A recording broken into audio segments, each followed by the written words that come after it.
Selamat siang, dokter dan teman-teman semuanya. Kami dari SGA 10 izin mempresentasikan tugas studi proyek kami yang berjudul Six Sinus Syndrome. Next.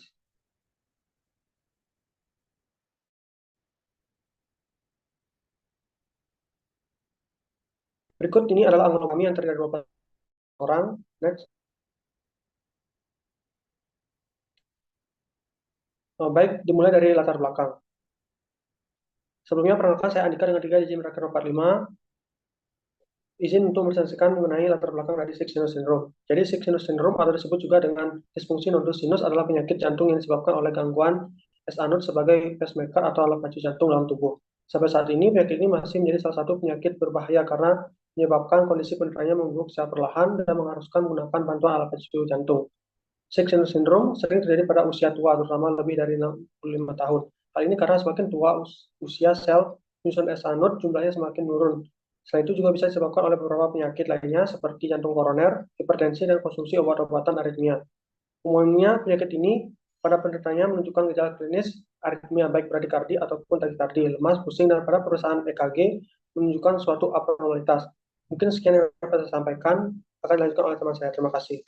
Baik, perkenalkan nama saya Almato Rikarsma Raharjo dengan 3 digit NIM terakhir 153. Saya menjelaskan tentang latar belakang. Jadi hingga saat ini, Six Sinus Syndrome termasuk penyakit progresif yang berbahaya dan patut sedini mungkin untuk ditangani. Prognosis penyakit ini sangat tergantung dari manifestasi klinisnya dan akan efikasi yang membaik bila pengobatan cepat dilakukan. Keterlambatan dalam menetapkan diagnosis dan manajemen pengobatan bisa menyebabkan berbagai komplikasi hingga terjadi kematian mendadak.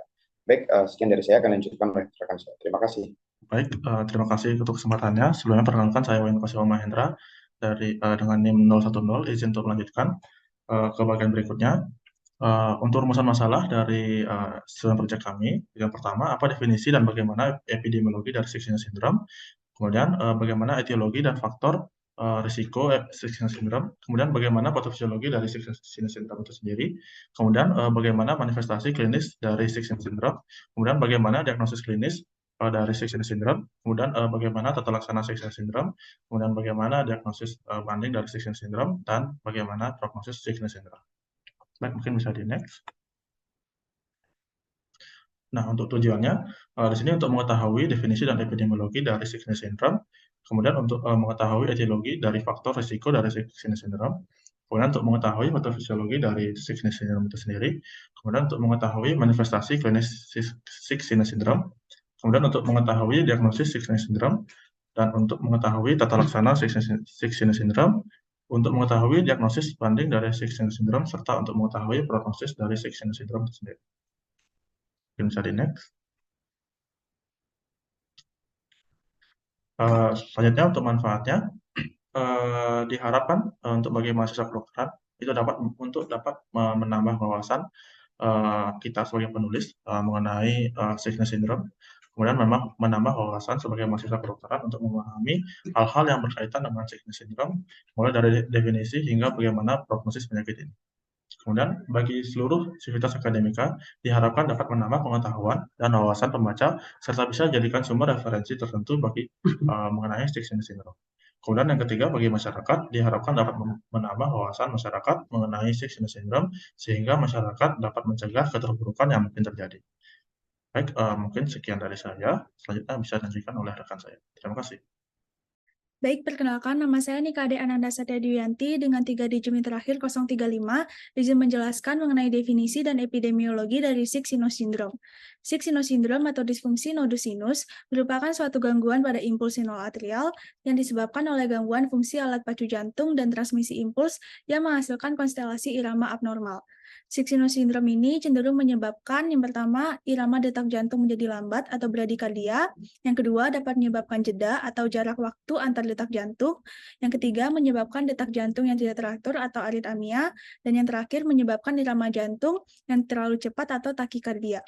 Berdasarkan epidemiologinya sendiri, Six Sinus Syndrome ini dapat memburuk seiring dengan berjalannya waktu dan bertambahnya usia.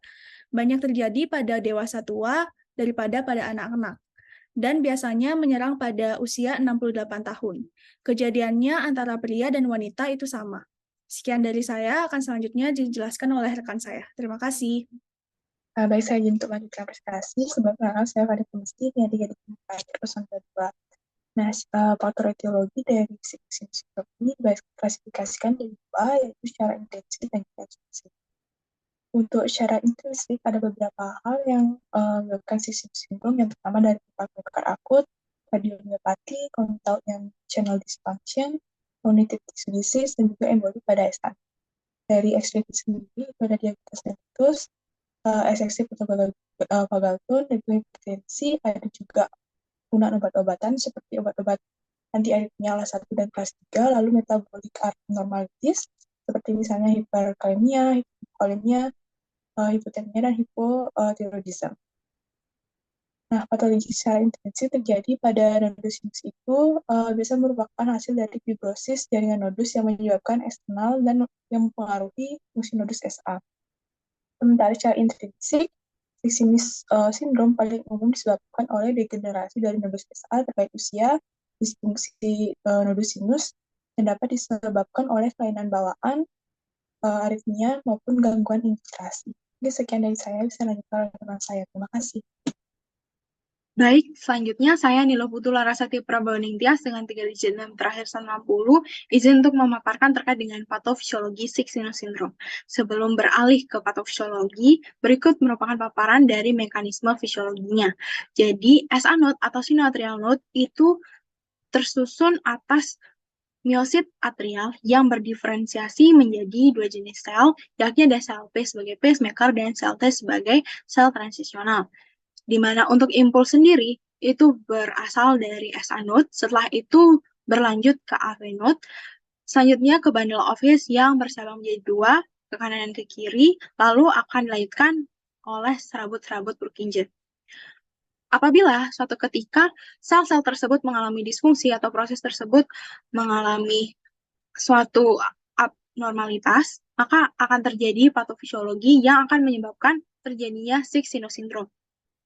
Adapun beberapa mekanisme yang terjadi, yakni ada terjadinya sinus bradikardia yang mendadak, tidak sesuai dan parah, lalu terjadi jeda sinus atau arrest akibat kegagalan sel P hasilkan potensial aksi, lalu terjadi blok sinoatrial akibat kegagalan sel T dalam pengiriman impuls, lalu terjadi sindrom takikardi yang diidentifikasi oleh bradikardi yang bergantian dengan aritmia supraventrikular paroxysmal, lalu terjadi kegagalan dalam melanjutkan ritme sinus setelah kardioversi, lalu bermanifestasi sebagai jeda sinus yang berkepanjangan, lalu terjadi fibrilasi atrium dengan respon ventrikel lambat tanpa agen penghambat nodus AV, dan yang terakhir terjadinya inkompetent kronotropik. Sekian dari saya, terima kasih. Baik, terima kasih atas waktunya. Perkenalkan, nama saya Bagus Krisna dengan 3 digit terakhir 025. Di sini saya akan menjelaskan tentang manifestasi klinis. Yang pertama yaitu bradikardia, yaitu di mana sick sinus itu memiliki berbagai macam manifestasi klinis. Yang pertama ada bradikardia atau detak jantung yang lambat yang biasanya kurang dari 60 kali per menit. Kemudian ada takikardia atau detak jantung cepat yang merupakan kondisi yang terjadi pada penderita sick sinus. Kemudian yang ketiga ada pusing, di mana pusing merupakan gejala yang cukup umum pada penderita sick sinus karena pusing pada pasien ini dapat meningkatkan risiko jatuh dan kecelakaan lainnya. Kemudian adanya kelelahan, di mana kelelahan ini merupakan salah satu gejala penyakit sick sinus karena terjadinya kekurangan aliran darah ke otak dan juga organ lainnya. Kemudian sick sinus juga dapat menyebabkan terjadinya sinkop, di mana sinkop ini merupakan kehilangan kesadaran yang merupakan gejala yang bersifat sementara dan pasien dapat sadar dalam jangka waktu yang lumayan cepat. Kemudian selanjutnya itu ada sesak napas, di mana sesak napas itu dapat terjadi saat beraktivitas ataupun saat beristirahat. Yang terakhir itu ada nyeri dada, di mana nyeri dada ini merupakan rasa tidak nyaman yang ada pada dada yang diderita oleh penderita dari sick sinus. Nah, beberapa gejala tersebut merupakan bentuk dari manifestasi klinis pada penderita sick sinus. Namun tidak menutup kemungkinan bahwa gejala tadi itu diasosiasikan dengan penyakit lainnya maupun pada penderita itu hanya terdapat gejala yang minim. Baik, sekian dari saya akan dilanjutkan oleh rekan saya. Terima kasih. Baik, selanjutnya perkenalkan saya Niko Masnia Ritami Dewi dengan 3 digit yang terakhir 053. Mohon izin melanjutkan presentasi. Jadi di sini saya akan melanjutkan di bagian diagnosis. Jadi sebenarnya untuk sick sinus syndrome ini tidak ada kriteria khusus untuk diagnosisnya. Dikarenakan gejalanya itu seringkali tidak spesifik dan juga EKG tidak cukup untuk menegakkan diagnostik. Kadar itu biasanya kita mengaitkan antara gejala dan juga ritme dari EKG-nya untuk menegakkan diagnosis. Dan biasanya untuk langkah-langkahnya itu dimulai dari anamnesis, kemudian pemeriksaan fisik, kemudian resting 12 lead EKG, kemudian tinjauan catatan medis sebelumnya, pelacakan EKG, exercise stress testing, dan menetapkan korelasi di antara gejala dan juga ritme EKG-nya. Kemudian pada pasien yang menggunakan obat-obatan seperti beta blocker, calcium channel blocker, digoxin, antiaritmia, dan acetylcholine esterase blocker itu biasanya harus tetap di EKG ketika obatnya tersebut ditarik. Dan untuk Sixinus syndrome ini yang tidak dapat didiagnosis, kita harus melakukan monitoring selama 4 minggu. Baik, sekian dari saya akan dilanjutkan oleh rekan saya. Terima kasih. Baik, selanjutnya itu mengenai tata laksana dari Sixinus syndrome. Namun sebelum itu, perkenalkan nama saya Komang Dani Adi Himawan dengan 3 digit terakhir 185. Di sini untuk tata laksananya sendiri, kita rekomendasikan dalam penggunaan permanent pacemaker implantation, di mana untuk penggunaan alat ini itu dapat membantu menurunkan dari tingkat gejala yang ditimbulkan pada seseorang mengalami Sixinus syndrome. Walaupun secara keseluruhan itu tidak bisa menghilangkan gejala, namun diharapkan nantinya berkelanjutan dapat meningkatkan kualitas hidup dari penderita tersebut. Selain itu juga dari penggunaannya sendiri kita perlu perhatikan karena terdapat beberapa indikasi di mana yang pertama adanya bradikardi simptomatik yang terdokumentasi disertai sinus. Kemudian indikasi kedua itu dalam penggunaannya adalah bradikardi sinus simptomatik yang diakibatkan karena pengobatan. Kemudian yang ketiga adanya kondisi inkompetensi kronotropik simptomatik. Dan juga selain itu kita perlu perhatikan pada penderita yang memiliki gejala minimal disertai detak jantung yang di bawah 40 kali per menit saat baru bangun. Kemudian untuk tipe-tipe dari pacemakernya sendiri itu ada berbagai macam, namun yang biasa direkomendasikan untuk Sixinus syndrome itu adalah tipe dual chamber pacing. Mungkin sekian untuk dari tata laksananya. Selanjutnya akan dilanjutkan oleh rekan saya. Terima kasih. Baik, terima kasih atas untuk kesempatannya. Sebelumnya saya perkenalkan saya Distributor Bandaso dari terakhir 74 izin untuk melanjutkan pada diagnosis banding. Jadi untuk diagnosis banding dari Sixinus syndrome ini ada 4, yaitu yang pertama atrial fibrillation, yang merupakan aritmia berkelanjutan yang ditandai dengan irama jantung yang tidak teratur dan cepat. Nah, hal ini dapat menyebabkan ruang atas jantung itu tidak dapat berfungsi dengan baik sebagai akibat dari pensinyalan listrik yang abnormal. Kemudian ada atrial flutter, di mana yang merupakan aritmia jantung yang ditandai dengan kecepatan laju atrium mencapai 240 hingga 400 beat per menit, yang biasanya mencerminkan penurunan jumlah jantung sebagai akibat dari laju ventrikel yang cepat. Kemudian ada atrioventricular block, di mana merupakan gangguan atau keterlambatan atau delay konduksi listrik dari atrium ke ventrikel akibat kelainan sistem konduksi pada node AP atau sistem His-Purkinje. Kemudian ada bradykardia yang merupakan kelainan detak jantung di mana detak jantung itu kurang dari 50 hingga 60 beat per menit. Baik, sekian dari saya, mungkin akan dilanjutkan oleh rekan saya. Terima kasih. Baik, perkenalkan saya Nilo Putri Delia dengan 3 digit NIM terakhir 060 mohon izin melanjutkan presentasi dari rekan saya. Di sini saya akan menjelaskan bagian prognosis. Untuk Sixinus syndrome sendiri akan terus memburuk secara perlahan seiring berjalannya waktu. Berdasarkan analisis studi cohort Amerika Serikat, untuk risiko kematian pada pasien CVD dengan SSS akan lebih tinggi dibandingkan pada pasien non-CVD dengan SSS.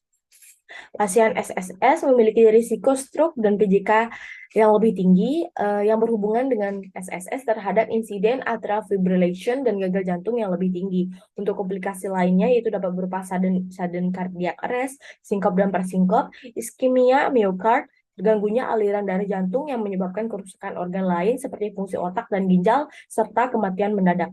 Mungkin sekian dari saya, akan dilanjutkan oleh rekan saya. Terima kasih. Baik, terima kasih atas kesempatannya. Perkenalkan, saya Niputu Naruminandari dengan 3 digit NIM terakhir 106. Di sini saya akan melanjutkan presentasi mengenai bab 3, yaitu penutup. Bisa di next. Baik, adapun kesimpulan pada student project ini, yaitu dimulai dari definisi. Jadi, Sixinus syndrome merupakan suatu gangguan pada S-anode yang disebabkan oleh gangguan fungsi alat pacu jantung dan transmisi impuls. Untuk epidemiologinya, Sixino syndrome ini biasa terjadi pada dewasa tua, yaitu rata-rata usia 68 tahun, di mana prevalensi pria sama dengan prevalensi wanita. Namun Sixino syndrome ini jarang terjadi pada anak-anak. Untuk etiologinya, dibagi menjadi dua, yaitu ada intrinsik dan juga ekstrinsik. Untuk intrinsik sendiri, contohnya ada infark miokard akut, kardiomiopati, congenital ion channel dysfunction, kemudian ada connective tissue disease, dan juga emboli pada S-anut. Sedangkan untuk ekstrinsiknya, itu ada DM, excessive vagal tone, hipertensi, obat-obatan, dan juga metabolik yang abnormal. Adapun patofisiologi bagaimana terjadinya Sixino syndrome yaitu melibatkan abnormalitas pembentukan dan propagasi impuls nodus sinus yang diikuti oleh abnormalitas pada atrium dan sistem konduksi jantung sehingga nanti laju ventrikel tidak tepat atau melambat dan juga terjadinya panjangnya jeda. Untuk manifestasi klinisnya nanti bisa terlihat bradikardia, takikardia, pusing, kelelahan, sinkop, sesak napas, dan juga nyeri dada. Untuk diagnosisnya sendiri, tidak ada kriteria yang pasti untuk menentukan diagnosisnya, namun untuk menegakkan diagnosisnya dapat dilakukan dengan menentukan hubungan gejala pasien dengan ritme yang mendasari saat gejalanya muncul. Untuk tata laksana, dapat dilakukan atau dipasangkan alat pacu jantung permanen. Untuk diagnosis bandingnya ada atrium fibrillation, atrial flutter, atrioventricular block, dan juga bradikardia. Untuk prognosisnya sendiri, Sixino syndrome ini cenderung akan terus memburuk. Bisa next. Baik, untuk saran dari yang bisa kami sampaikan dalam studi project ini, di mana masih diperlukan sumber-sumber yang memadai dalam peserta terbaru mengenai Sixino syndrome. Selain itu, keterbatasan pengetahuan kami sebagai penulis terhadap topik ini menyebabkan adanya kekurangan materi yang terkandung dalam studi project ini. Oleh karena itu, kami sebagai penulis berharap agar orang-orang yang membaca studi project ini dapat menambahkan atau dapat mengoreksi kembali hal-hal yang masih dianggap kurang atau keliru, agar nantinya studi project ini dapat menjadi karya yang lebih sempurna lagi. Berikut merupakan sumber-sumber yang kami gunakan untuk menyusun studi project ini. Bisa di next.